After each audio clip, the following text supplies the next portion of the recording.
To reiterate what Coach Kleiman said, congratulate Mara, and that's a terrific win for her program, a great start to take care of business at home. And then Coach Kleiman, this is, it seems almost routine, but, what he and his staff have done, it's pretty remarkable. It really is, bringing all these guys together, staff, players, and wish them the best on Saturday. Very, very pleased with the weekend, to hold court, to hold serve at home, and not only to do that against two very good teams. Very pleased with how we were able to finish games in particular. I think you can still see some youth inexperience, some maturity things that we're working through of just for 40 minutes of understanding the importance of it. However, I will give our guys a lot of credit, in particular starting with Lawrence Alexander, finding ways to finish games, and very pleased with that. Like I told the guys afterwards, now it's important. We got to take our show on the road a little bit in league play. We're going to go down to Nebraska Omaha, who, in my opinion, has probably got maybe the best win out of anybody in the Summer League, winning at Marquette this year. They're 1-1 in the league. They're 3 points away from being 2-0 in the league and starting on the road. They're going to be hungry. We've had some success against them, so we're not going to obviously sneak up on anybody. But we're also looking forward to it. Hopefully our guys are gaining some experience, gaining some confidence, and we'll be ready Thursday night. Any questions? I know you see your guys every day in practice, Dave, and we probably don't, but could you have foreseen on January 5th to be 10-5 and 2-0 in league just based on where you started in November? No, I'll be honest with you. With the youth and inexperience, and for us, the new staff too. But, I'll touch and reiterate what Coach Kleiman said. It's not necessarily about myself or Coach Kleiman or whatever. There's a culture within North Dakota State athletics. There's guys that like to be here. There's ladies that like to be here. And that really feeds. The Corey Browns, the Lawrence Alexanders, the Chris Kadings, they understand how to win. They understand what this culture is about. And again, it always hasn't been the prettiest thing, but we found a way. And hopefully along the way, some of those young guys are learning that as well and gaining that valuable experience.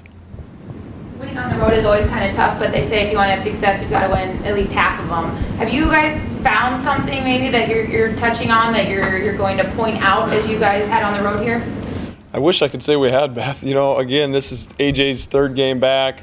Corey didn't practice, didn't play against Northland. It's encouraging from a standpoint we're able to win these games, but still, feel like we can get better, get some continuity things, especially offensively. But we're just so worried about us right now, and we will be throughout the rest of the year. Just figuring out ways to get a little bit better.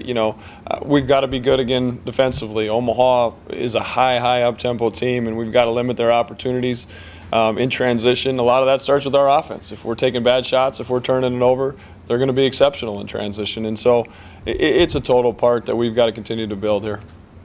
Lawrence has been pretty good all season, but obviously an exceptional weekend, and then to win the Summit League Player of the Week. What did he do differently this weekend that he's maybe not done all season? I'm not sure he's done much differently.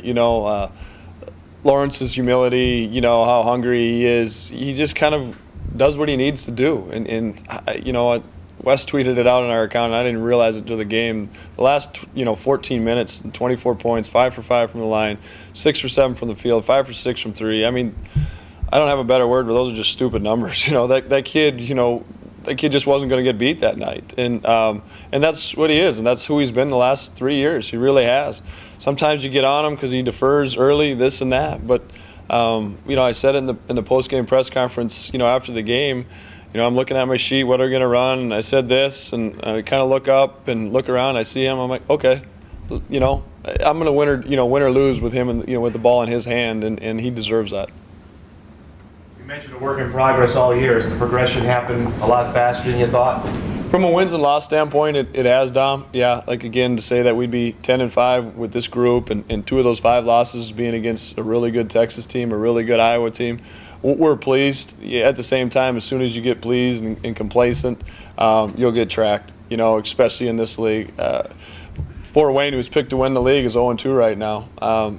Denver is South Dakota State was making a tremendous comeback. They're almost, a few points away from being 0-2 and starting at home. So IUPUI and Western Illinois are 3-0 combined, 2 of the lower half teams. Craig Smith at South Dakota is doing a tremendous job.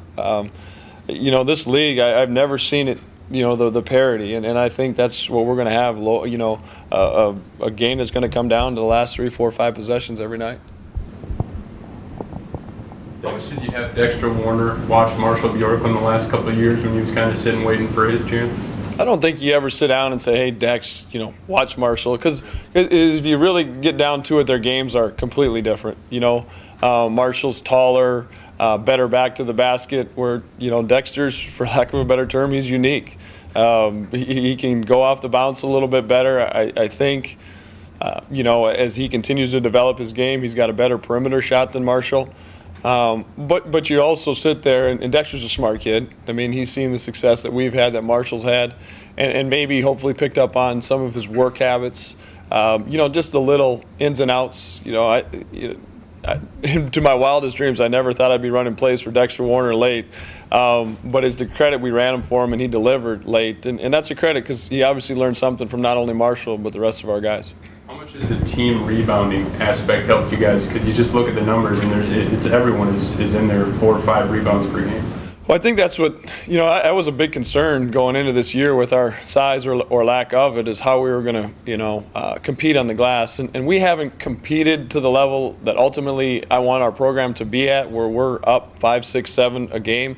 But we're hanging around and making it, relatively even. But I think what you're seeing is Paul Miller rebounds well for a guard. Carlin Dupree rebounds exceptional for a guard. And not only that, those 2 rebounding for guards, that starts our break a little bit. And, again, it's we're more of a sum of a whole bunch of parts. And that's how it's got to be, a big collective effort. And that's been nice the last couple of games to have, 7 guys back in the rotation here. The biggest thing with Dexter, just his footwork and balance, is that where he's come the furthest. It just looks like the way he's able to move, he wasn't able to do that, the last year, 2 years ago. Yeah, and I don't know if that's fair really to say he wasn't able to do that, Brian, because he wasn't really afforded those opportunities, and we know that. But also a credit, to Coach Miller in the weight room and that balance stuff too. But, Dexter playing the 5 for us, that brings some big guys out on the perimeter, and they've got to honor some things that it's different for 5s to do. And fortunately for us, Dexter's taking advantage of those things.